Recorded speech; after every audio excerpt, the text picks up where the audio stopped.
En Equilibrio es presentado por Merco, monitor empresarial de reputación corporativa, único en su clase, verificado por una auditora.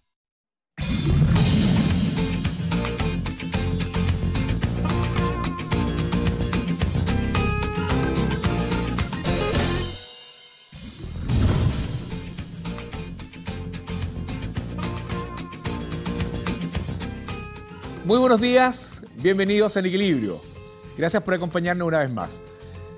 Hablando de cultura organizacional virtuosa, el comprender que la gente que integra parte de estas culturas se sienta formando parte, integrada, es clave, es fundamental.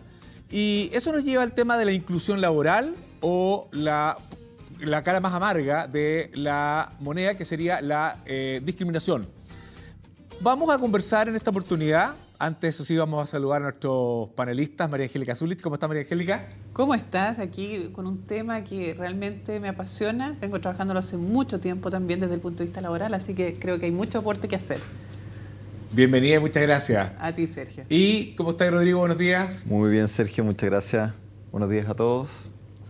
Bienvenido, muchas gracias. Vamos a conversar acerca de inclusión o de discriminación, depende de cómo se lo mire y qué es lo que está ocurriendo, con David Albala. Buenos días, David. Buenos días, Sergio, Muy Rodrigo, María Angélica. Muchas gracias por la invitación. Muy contento de estar en tu programa. David Albala, aparte que es un muy buen amigo, es periodista, realizador audiovisual, da charlas motivacionales. David es un profesional que tiene una particularidad especial. Él, hasta hace unos años atrás, circulaba por la vida igual que todos nosotros y un accidente en moto lo dejó parapléjico, de un minuto para otro. Yo tuve el agrado de conocerlo cuando caminaba y el mayor agrado todavía conocerlo cuando estaba en su silla de ruedas. David ha escrito un libro que se llama La silla del director. Hizo una película que además fue una serie que se pasó por Canal 13, que se llamaba Perspecplegia, que tuvo muy buen rating en Canal 13 en su momento. Es miembro de la red de líderes de la Universidad Adolfo Ibáñez y de la revista del sábado. Y yo sin anteojos veo cada vez menos. David, cuéntanos tu experiencia de haber estado una parte importante de tu vida sin ninguna capacidad distinta a haber tenido que enfrentar el mundo con una perplegia, siendo parapléjico. ¿Qué ha ocurrido en tu vida? ¿Cómo lo has vivido? Bueno, voy a cumplir 12 años de que tuve el accidente. En diciembre de este año cumplo 12 años. 12 años en los cuales lo más difícil no ha sido tener una discapacidad. Uno aprende a manejarse con la discapacidad. Uno aprende a resolver las maniobras, las técnicas, los traslados, porque eso es lo más importante. Uno vuelve a hacer la vida cotidiana acomodándote y siendo flexible a las nuevas maniobras que tienes que hacer. Lo más difícil ha sido lo que está fuera de tu control: la discriminación, la exclusión laboral, la imposibilidad de tener una oferta de trabajo en 12 años, a excepción de cuando me llamó Alfredo Sfeir para que le dirigiera su franja política, que fue la única oferta de trabajo full time que yo he tenido en 12 años. Eso independiente de mi formación académica, mis posgrados en Estados Unidos, mis becas Fulbright o presidente de la República, etc. La única oferta de trabajo que yo he tenido full time ha sido esa. Nunca antes y no después, hasta ahora. O sea, si lo veo con optimismo y esperanza, espero que eso cambie. Lo más difícil entonces no es tener una discapacidad, es quizás la percepción que tiene el resto, el mercado laboral, si tú quieres, respecto de personas que tenemos una limitación física. Claro, porque tu currículum, desde el punto de vista tradicional, es impecable. Tienes posgrado en Estados Unidos, muy bien evaluado, hiciste una película, escribiste un libro, fuiste el productor de la serie Los Patiperros, que tuvo mucho éxito, el productor general de la serie. O sea, eres un tipo con un currículum impecable. ¿Y qué pasa entonces? Yo soy de las personas que se creyeron el cuento, que había que formarse profundamente, que había que trabajar disciplinadamente. Digo formarse porque yo me gradué como el mejor alumno de mi promoción de periodismo en la Andrés Bello, solo con el objetivo de tener la nota necesaria para postular a la beca el día de mañana. Ese era mi objetivo, postular a una beca e irme a estudiar a Estados Unidos. Y con el tiempo así lo hice, y me gané la beca Fulbright y la de Presidente de la República para hacer un Master of Fine Arts en Dirección y Producción de Cine en la Universidad de Texas de Austin. un programa que tiene 12 vacantes para 200 postulaciones anuales. O sea, era muy difícil entrar. Entonces, haciendo ese camino exigente, competitivo, yo hoy día me pregunto, bueno, he hecho todo lo que se supone que hay que hacer por el lado académico. He dado muestras claras de mi capacidad profesional a hacer una película documental y varias series de televisión, cortometrajes de ficción en Estados Unidos y la franja política que hice el año pasado, que no es menor. Es un trabajo que sale al aire durante 28 días seguidos y que tiene un foco muy importante que llega a toda la audiencia. Entonces, ¿qué es lo que pasa? ¿Será que el mercado laboral no me cree capaz? ¿No es suficiente las cosas que he hecho como prueba de que soy capaz como profesional de dirigir, crear contenidos audiovisuales? ¿No es suficiente mi formación académica? ¿Debería seguir estudiando más? El año pasado hice un último diplomado en gestión y producción ejecutiva de la Universidad del Desarrollo y dije, ¿sabes qué? No estudio más. Ya tengo los suficientes cartones para pegar en la pared del baño, como digo yo, despectivamente, porque, siendo bien directo, no me han servido de nada. Entonces, ¿qué es lo que se necesita? Se necesita conocer a la gente dentro de las empresas, más allá del currículum y la experiencia probada de lo que sé hacer. Yo hago la pregunta abierta, una pregunta retórica, si quieren. ¿Qué es lo que se necesita? Porque lo que yo tengo no me ha servido. Pero David, cuéntame una cosa, en tu pega particular, en lo que tu profesión requiere, ¿tú necesitas un desempeño físico importante en el fondo que tu silla te lo impida? Una vez un tipo me dice, que era el gerente comercial de una caja de compensación muy importante, me dice, oye, tú deberías hacer algo distinto, algo menos complicado. ¿Por qué, le digo yo, si las películas y las series de televisión se dirigen sentados? No, pero es que si yo te tuviera que contratar a ti, no te contrataría porque eres más riesgoso. ¿Por qué? Le digo yo, no sé, eres más riesgoso porque hay cosas que no podía hacer. ¿Cómo qué? Bueno, no sé, y se empieza ahí a desesperar y a enredar. Me dice, ya sé, tú no podías actuar. Entonces yo le digo, ¿cómo que no? Si actué en mi cortometraje Soul Checkmate en Estados Unidos e incluso hice Alfombra Roja en Hollywood. Hoy día está Felipe Orellana actuando en la teleserie de Televisión Nacional y él es tetrapléjico de verdad. Entonces él me dice, bueno, no sé, David, pero por favor no penséis que estoy siendo discriminador. Me dice él, para sellar el diálogo. Yo no he visto nada en mi campo laboral que yo no pueda hacer. Quizás si tú me dices, David, queremos hacer un documental sobre una escalada al Everest, probablemente yo te diga, ¿sabéis qué lo voy a producir? Voy a hacer la producción ejecutiva, pero no lo voy a dirigir, no voy a ir. No me interesa. Pero todas las cosas que he hecho las dirijo desde mi silla de ruedas y la verdad, cuando hay un escalón, me ayudan a subir el escalón y me bajan el escalón y eso sería todo, pero más allá de limitaciones intelectuales o cognitivas para desarrollar un buen trabajo, yo no tengo y creo que no tengo limitación alguna por las muestras que he dado del trabajo realizado. David, tú recién nos comentabas, estábamos antes de entrar al programa, algo que tú decías, qué frustrante, nos decías tú, ni siquiera poder llegar a una entrevista. O sea, estamos hablando que ni siquiera llegas al proceso de selección. Es decir, hoy día, obviamente, nosotros tenemos, les comentaba también, el sitio de Laboro, el Laboro Inclusivo, donde tenemos el acercamiento con empresas para que publiquen ciertos avisos en general, pero que además están abiertos también para personas con distintos tipos de discapacidad. Pero lo que tú me decías a mí me llama mucho la atención. Luego de un trabajo arduo que hemos tenido con las empresas, hay que hacer un proceso de sensibilización, hay que empezar a convencer desde los gerentes, ¿cierto?, las áreas de reclutamiento y selección que son las claves. Pero cuando tú nos decías, qué frustrante en estos 12 años, ni siquiera haber podido llegar a un proceso de selección.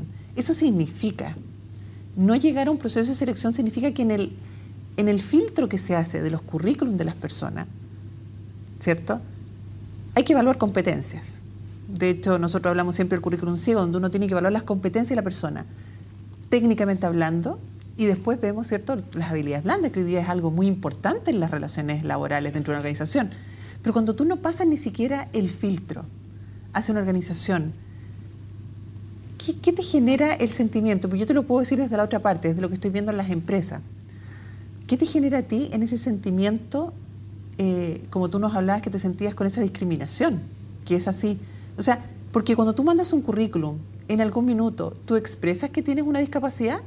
En algún minuto en ese currículum, ¿cierto?, están comparando algo con una persona que no tiene un nivel de discapacidad. ¿Dónde está ese nivel? Y te lo pregunto porque cuando yo estoy en los procesos de focus group con las empresas, sensibilizando para que suban ofertas al sitio de Laboro Inclusivo, las empresas nos dicen, tenemos todas las intenciones, todos queremos hacerlo, hay que armar un baño distinto, hay que armar una rampa, hay que... Claro, van por la parte de infraestructura, no van en la parte central que son las competencias. Entonces, un poco en ese sentido, llevarte a ese, más que una pregunta, a un análisis. ¿Será de parte de las directrices de la organización que cierran la posibilidad de que una psicóloga que está en un proceso de reclutamiento y selección opte, o definitivamente es porque pasamos por alto las competencias y nos vamos definitivamente a algo tan concreto como si la persona se puede sentar en un lugar, puede escuchar o no, puede interactuar? Una discapacidad cognitiva es mucho mayor. Una discapacidad cognitiva tienes que tener automáticamente un tutor al lado. Tú no necesitas un tutor, tú eres autónomo. Mira, el impecable planteamiento tuyo, María Angélica, propongo que lo respondamos a la vuelta de una pausa porque tiene muchísimas aristas. Así que vamos a una breve pausa y estamos de vuelta en un minuto.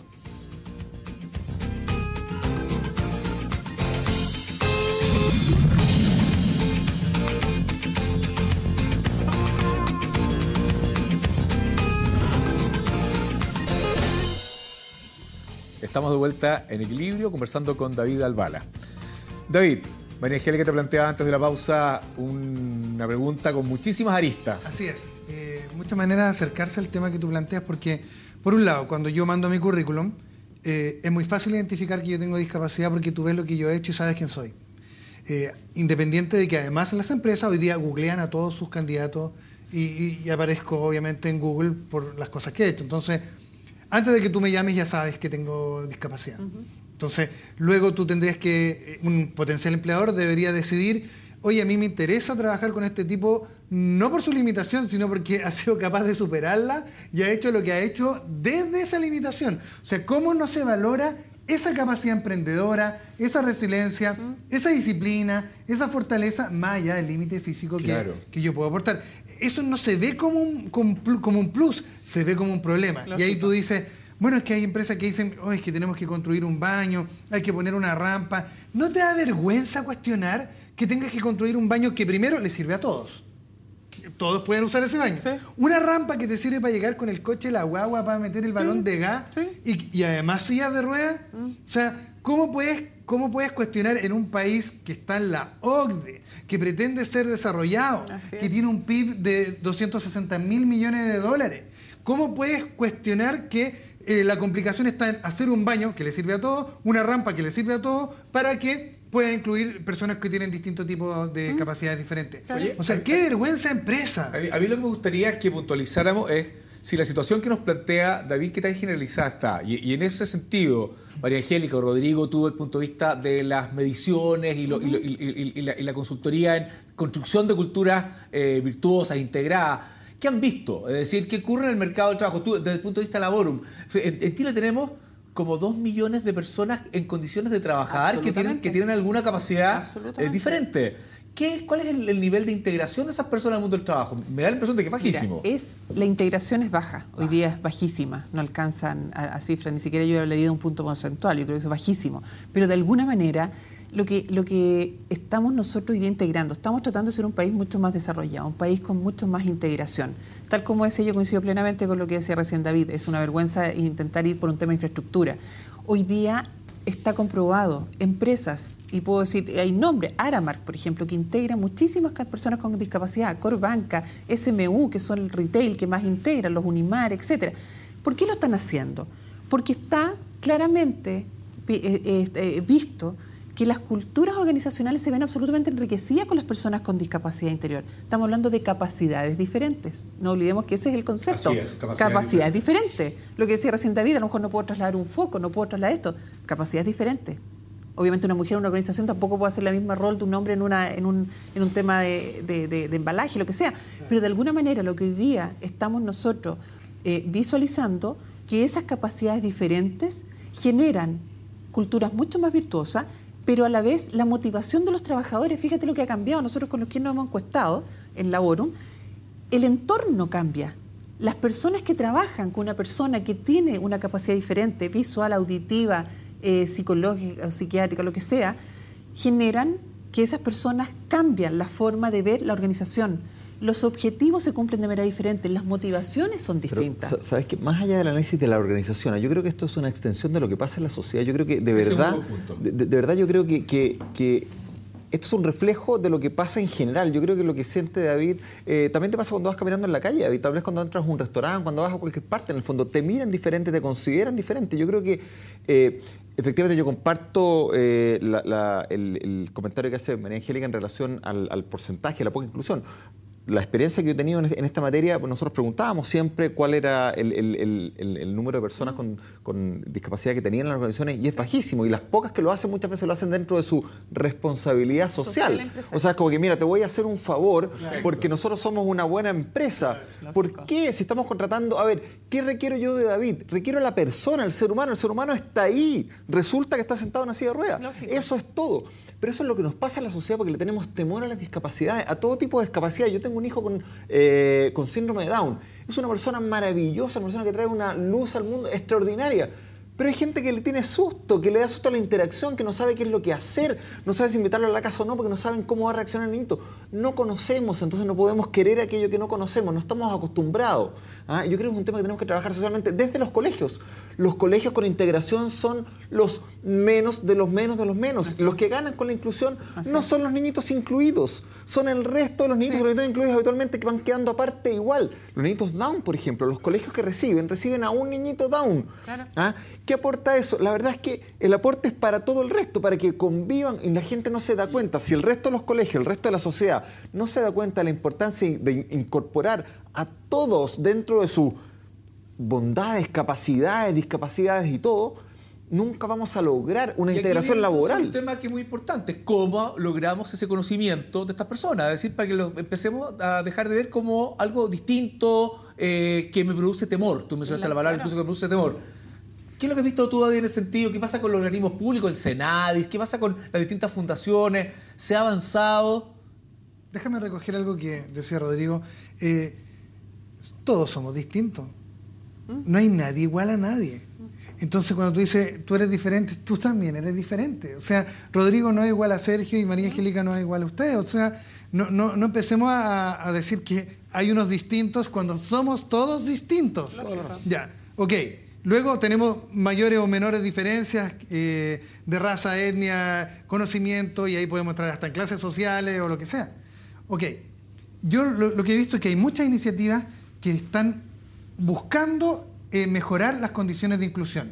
Hay un marco legal que se llama la Ley 20.422, que nació al amparo que creó el Senadis, al amparo de la Convención Mundial de los Derechos de las Personas con Discapacidad, que se ratificó en el año 2008, pero que en una evaluación que hizo el Parlamento, impulsada por el diputado Lorenzini, a mediados del año 2012 hacen una evaluación de que era bastante impracticable el marco legal que había, porque habían expresiones de medidas normativas, medidas vigentes, pero faltaba la norma regulatoria. En muchas de ellas tú puedes tener un montón de iniciativas y expresiones de medidas, pero si no hay una norma que regule, tú no puedes implementarla ni fiscalizarla. Te voy a dar un ejemplo. Es como que dijeran, todos los edificios tienen que tener rampa de acceso. La norma debe decir de cómo está hecha la rampa y cuáles son sus grados de inclinación. Si la norma no dice nada, no se puede construir. Y si no se puede construir... Bueno, no es el ejemplo de la rampa, pero sí hay dentro del marco legal evaluado por el Parlamento en el año 2012, hay una serie de medidas que están vigentes, pero que no tienen normativa regulatoria. Entonces, no se pueden poner en práctica. ¿Qué es lo que se necesita para que eso se ponga al día? No lo sé. Yo no trabajo en el Parlamento. Pero entiendo que el Senado está impulsando fuertemente para que eso sea una realidad. Chile se puede llenar de leyes y de normas, pero si no se fiscalizan luego, tampoco existen. Son leyes lanzadas al viento que no tienen ninguna... digamos, ningún asidero práctico y eficacia en la realidad cotidiana, que es lo que importa. En Estados Unidos las empresas tienen un cierto porcentaje de empleados que deben tener alguna capacidad diferente. Y yo estoy súper de acuerdo con eso. Unos dicen, oye, pero si eso es discriminación positiva. Yo estoy súper de acuerdo con la discriminación positiva. Porque es la única forma de que tú te veas obligado a conocer un otro. Claro. Entonces, yo te obligo a conocerme. Ponme a prueba. Una vez que me hayas puesto a prueba, cuenta conmigo. porque me vas a ver cómo trabajo. Entonces ya tu temor va a disminuir, pero si no te obligo, no lo vas a aprobar nunca. Ahora quizá el día de mañana, en 10 años más, 20 años más, la norma no sea necesaria. Claro. Porque la gente lo va a preferir. Claro. David, seguiremos hablando de esto a la vuelta de una breve pausa. No se vayan.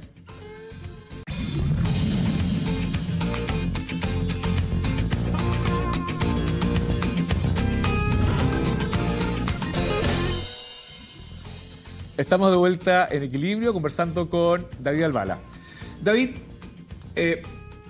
suena como duro y de alguna forma, desde el punto de vista humano, triste lo que planteas.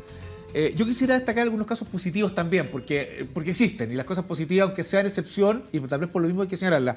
Y me acuerdo que tiempo atrás hicimos una asesoría en un retail, ya, y voy a decir la marca y todo, pese a que no es auspiciador nuestro, es Ripley, en que en su call center en la ciudad de Valparaíso, y lo cuento porque viví una experiencia muy linda, ellos han incorporado a personas con discapacidad o con capacidad distinta desde el punto de vista de ceguera. Tienen varios ciegos trabajando y también algunas personas con problemas de movilidad. Y yo me acuerdo que era notable la felicidad que sentía, no solamente la persona con la capacidad limitada o distinta que trabajaba, sino que todo el resto de las personas que trabajaban en esa organización, de ayudarlo, de sentirse apoyados por ellos, porque por ejemplo me acuerdo que había una niñita que era maravillosa, que tenía un problema que andaba con muleta, pero su corazón era más grande que el de todos los que estaban ahí, y ella los aconsejaba, los acogía. Entonces compensaba totalmente una capacidad distinta o una limitación, entre comillas, física, con un corazón enorme. Entonces yo me acuerdo haber visto en ese entorno de esa empresa, en esa comunidad de seres humanos, se respiraba algo distinto. Y me acuerdo, pero que era todo el equipo que fuimos a trabajar, lo percibimos. Así que también me gustaría destacar eso. Lógico. Y también está lo del sello inclusivo. Senadi sacó el año pasado el sello inclusivo, que lo estaba dando a las mejores prácticas de cierta empresa, que se definieron ciertos indicadores donde ellos fiscalizan y van todos los años, iban ellos renovando este sello inclusivo. Y muchas empresas se sumaron. Yo me tocó ir al evento que lo hicieron en el Senadi y deben haber sido unas 30 empresas que fueron capaces de lograr el sello inclusivo en su plataforma tecnológica, en su forma de accesibilidad, en infraestructura, etcétera. Por lo tanto, también es una experiencia, Sergio, que estábamos hablando, en que hay muchas empresas que están comprometidas con la inclusión. Son pocas, no son la mayoría. Nosotros con el sitio de Laboro Inclusivo vemos cuáles son esas empresas, cómo constantemente están publicando, que lo ideal es que lleguen, más allá de lo que dice David, más allá de que vayan por lo menos a una entrevista, que te conozcan, que convivan. Claro. Rodrigo, en 30 segundos, ¿alguna reflexión final? O sea, 30 segundos, básicamente, Sergio, más que destacar ejemplos positivos que ustedes ya pusieron algunos, yo creo que hay muchos, pero destacar el tema de qué es lo que queremos en una organización. Finalmente queremos habilidades, queremos competencias, en el fondo queremos aportes, queremos diversidad de aporte. Entonces, tenemos que adecuarnos a eso. En el caso que plantea David, ponte tú. Claro, David, yo no voy a contratar un equipo de fútbol. Es obvio que no te voy a contratar un equipo de fútbol. Y como tú decías, nadie te va a contratar para hacer una producción en el Everest, en el fondo, porque es complejo.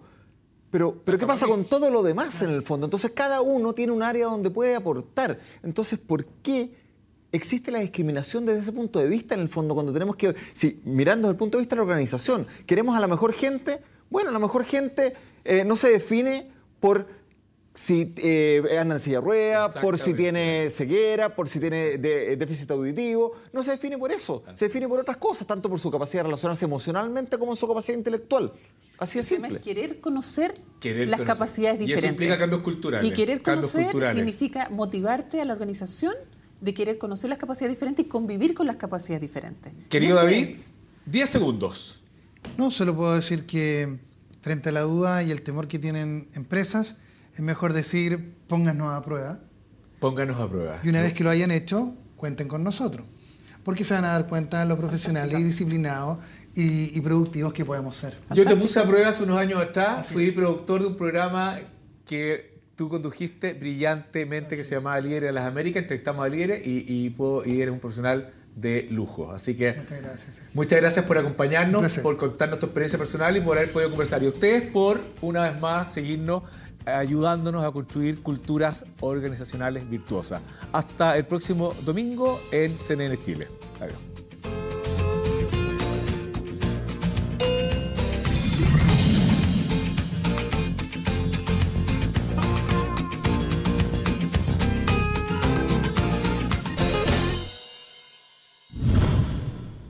En Equilibrio fue presentado por Merco, monitor empresarial de reputación corporativa, único en su clase, verificado por una auditora.